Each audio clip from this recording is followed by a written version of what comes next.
यादों आपकी अलीरा से। -32 डिग्री टेम्परेचर, भारी कपड़े और मौसम की मार, लेकिन हौसला बुलंद। वो कहते हैं कि पंखों से नहीं हौसलों से उड़ान होती है, और ये बात सच कर दिखाई है यूपी की बेटी पूर्वा धवन जी ने। नमस्कार पूर्वा जी। नमस्ते। पूर्वा जी, ये बताइए कि आपको माउंटेनियरिंग करने का ख्याल कैसे आया?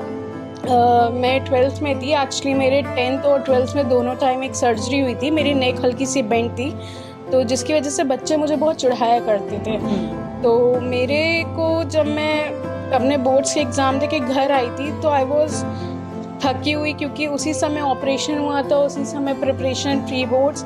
तो मैंने आके टीवी ऑन किया तो मैंने अरुणिमा सिन्हा का एक इंटरव्यू देखा था, शी इज़ माई इंस्पिरेशन, जिसमें मैंने देखा कि कैसे उनके एक टांग एम्पूटी होने के बाद भी उन्होंने माउंट एवरेस्ट पे अपना देश का तिरंगा लहराया और कैसे आगे बढ़ी अपनी फिजिकल चीज़ों, अपने पेन को झेलते हुए उन्होंने अपने पेन को अपनी कैसे स्ट्रेंथ बनाया। तो वही मेरी एक प्रेरणा थी उस समय, जिसे देख के मुझे ऐसा लगा कि मुझे लाइफ में एक्चुअली एक गोल मिल गया है, और वो फीलिंग बिल्कुल ही अलग थी। शायद वो फीलिंग अब भी मुझे आगे बढ़ने की इंस्पिरेशन दे रही है कि इतनी चीज़ों के बाद भी, ऐसा सब होने के बाद भी मैं आगे बढ़ रही हूँ। तो मेरी जो वो मोमेंट था जिसने मेरे इस लाइफ में सब कुछ चेंज कर दिया। अदरवाइज़ मैं भी एक नॉर्मल ग्रेजुएशन करके, पोस्ट ग्रेजुएशन करके कहीं जॉब करना चाहती थी, बट वो एक इंटरव्यू ने शायद मुझे मेरी ज़िंदगी का लक्ष्य दे दिया। तो माउंट किलिमंजारो पर जब आप गई तो आपने वहाँ पे अपने देश का परचम फैलाया, वो मोमेंट कैसा था, कैसा फील हो रहा था आपको? वो बहुत प्राउड का मोमेंट था, क्योंकि एक सपना आप जब देखते हैं और जब उसे हकीकत बनते हुए देखते हैं तो दोनों में शायद एक इतना सा फ़र्क होता है, क्योंकि सपना आप आंखें बंद करके देखते हो, जब वो पूरा होता है तो वो आपके सामने सब कुछ सच होता है, वो नज़ारा सच होता है। वो उसका नाम उरू पीक है, वहाँ पे उरू पीक के नाम से जाया जाता है। तो लिखा हुआ था the Uhuru peak 58985 metres, congratulations, you are on the top of the Africa's highest peak.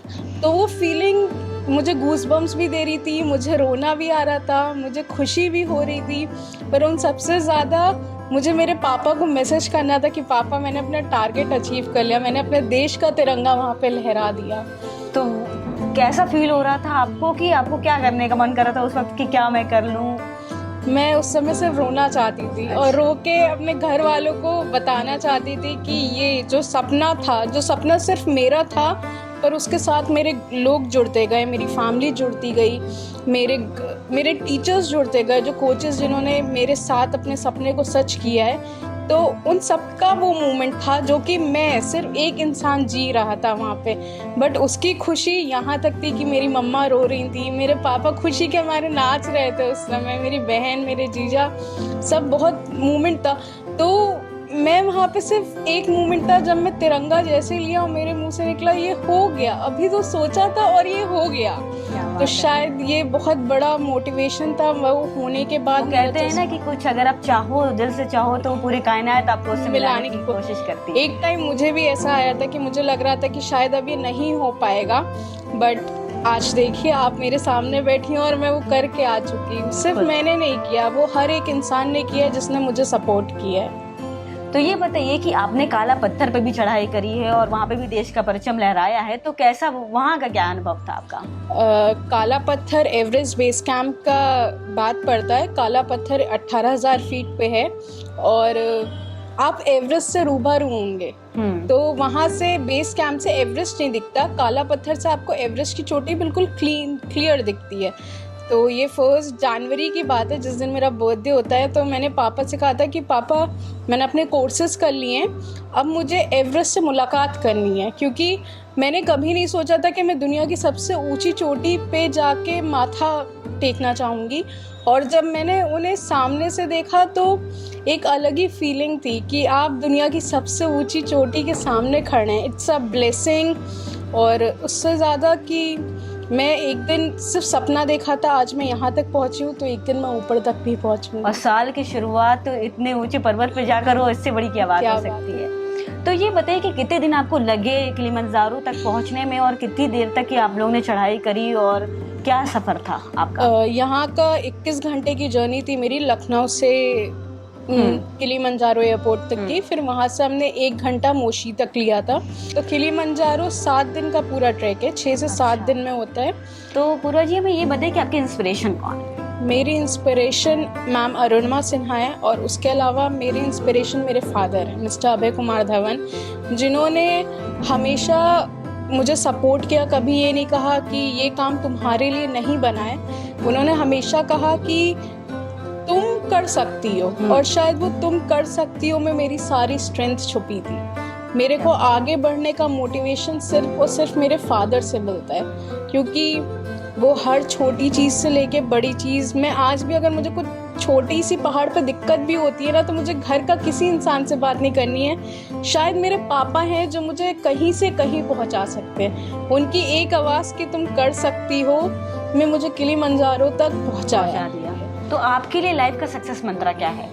मेरे लिए लाइफ का सक्सेस मंत्र है कि आपके सपने आपको मजबूत बनाते हैं, आपको ताकत देते हैं, आपको आगे बढ़ने का जज्बा देते हैं। तो अगर आप अपने लिए कुछ करना चाहते हो, अपनी खुशी के लिए करना चाहते हो, तो पहले अपने सपनों को पूरा करो। आप सब कुछ पा सकते हो, पैसे कर्ज कमा सकते हो, सब कुछ कर सकते हो, पर एक टाइम के बाद शायद आप अपने सपने ना पूरे कर पाओ। तो अपने सपने पूरे करो, उन्हें अच्छी तरीके से जियो, खुश हो, क्योंकि जो ये जर्नी होती है ना, ये जर्नी में ही सब कुछ रखा है। एक बार जब आप ऊपर पहुंच जाओगे तो सब खत्म हो जाएगा, क्योंकि आपको जो चाहिए था वो मिल गया।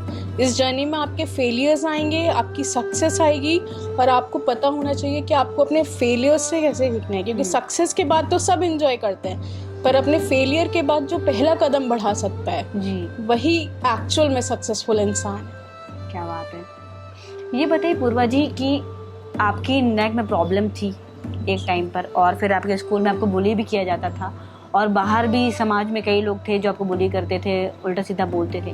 तो आज जब आपने वो चीज़ अचीव कर ली है, आप इस मुकाम पे पहुंच गई, तो उन लोगों के क्या रिएक्शन है? वो लोग क्या, आपको लगता है कि क्या बदलाव आए?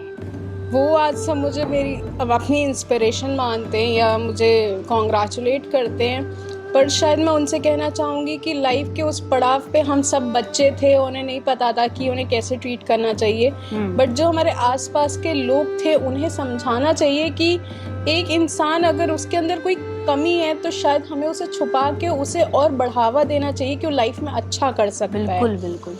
तो मैं यही कहूँगी कि आज वो सब मुझे बहुत मानते हैं, मेरी जीत को सेलिब्रेट करते हैं, और शायद उन्हीं की वजह से आज मैं यहाँ हूँ, क्योंकि अगर उन्होंने बुली नहीं किया होता तो मुझे पता नहीं होता कि मैं अपनी स्ट्रेंथ कैसे कन्वर्ट कर सकती हूँ अपनी वीकनेस। आपने उनकी चीज़ों को भी पॉजिटिवली लेकर आगे बढ़ा, मतलब ये चीज़ बहुत इंस्पायरिंग है। तो पूर्वा जी हमें ये बताइए कि आपकी हॉबी क्या है? वैसे तो आप माउंटेन चढ़ती हैं, सबको पता है कि आपको पहाड़ों से प्यार है, मगर इसके अलावा क्या आपकी हॉबी है, क्या आपको करना पसंद है? मैं कथक डांसर हूँ। मैंने क्लासिकल कथक में 3rd ईयर किया हुआ है, बट ड्यू टू मेरी सर्जरीज और उसके बाद पहाड़ चढ़ने के बीच में वो कहीं ना कहीं खो गया। पर अभी भी जब मुझे टाइम मिलता है या मुझे लगता है कि मुझसे कुछ नहीं हो रहा, तो मैं डांस करती हूँ, और डांस से मुझे ऐसा लगता है कि मेरे अंदर एक लाइट आई है जो मुझे आगे बढ़ने की प्रेरणा दे रही है। तो कथक, मुझे कथक करना पसंद है। आगे का क्या प्लान है आपका? मैं अभी दिसंबर या जनवरी में अर्जेंटीना की सबसे हाईएस्ट चोटी जो कि 7000 मीटर है, अकंकागुआ, वो समिट करने की कोशिश करूँगी, समिट करने के लिए जाऊँगी। उसके बाद 2024 एवरेस्ट का सोच रही हूँ मैं, जो कि 8000 मीटर्स है और वर्ल्ड की सबसे हाईएस्ट पीक है। और ये तीनों मिला के मैं अपने 7 समिट्स के 3 पहाड़ कंप्लीट कर लूँगी। मुझे वर्ल्ड की जो 7 हाईएस्ट चोटियाँ हैं उन पे अपने देश का तिरंगा फहराना है, तो अभी मैं इसी पे लगी हुई हूँ। बहुत अच्छी सोच है, और अगर आपकी नीयत साफ है और सब चीज़ें अच्छी होंगी तो ज़रूर ऊपर वाला आपको वहाँ तक पहुँचाएगा। पूर्वा जी, एज अ माउंटेनियर क्या क्या तैयारियाँ करनी पड़ती हैं पहाड़ पर चढ़ने के लिए, और क्या क्या चीज़ें आप लोगों को पहले से तैयारियाँ करनी पड़ती हैं? पहाड़ों पे चढ़ने के लिए स्टैमिना बहुत ज़रूरी होता है। स्टैमिना के साथ यहाँ पे क्योंकि हम प्लेन एरिया में रहते हैं, तो एक स्पेसिफिक वर्कआउट होता है कि आप स्टेयर्स करें विद अ रिक्वायर्ड बैकपैक, कि आप अपने रक्सैक में उतनी अमाउंट ऑफ चीज़ें डाल के 10 किलो या 12 किलो का वेट लेके लगातार स्टेयर्स चढ़े फॉर आवर्स और उतरे। ये आपको हेल्प करता है आपकी लेग्स की मसल्स को स्ट्रॉन्ग करने में, जो आपको पहाड़ों पे चलती हैं। हम जितनी भी तैयारियां कर लें, हर पहाड़ अपने आप में यूनिक होता है, बट रनिंग एक ऐसी चीज़ है जो आपके स्टैमिना, आपकी ब्रीदिंग में हेल्प करेगा। योगा आपके लंग्स को स्ट्रेंथन करेगा और फ्लेक्सिबिलिटी काम करेगा।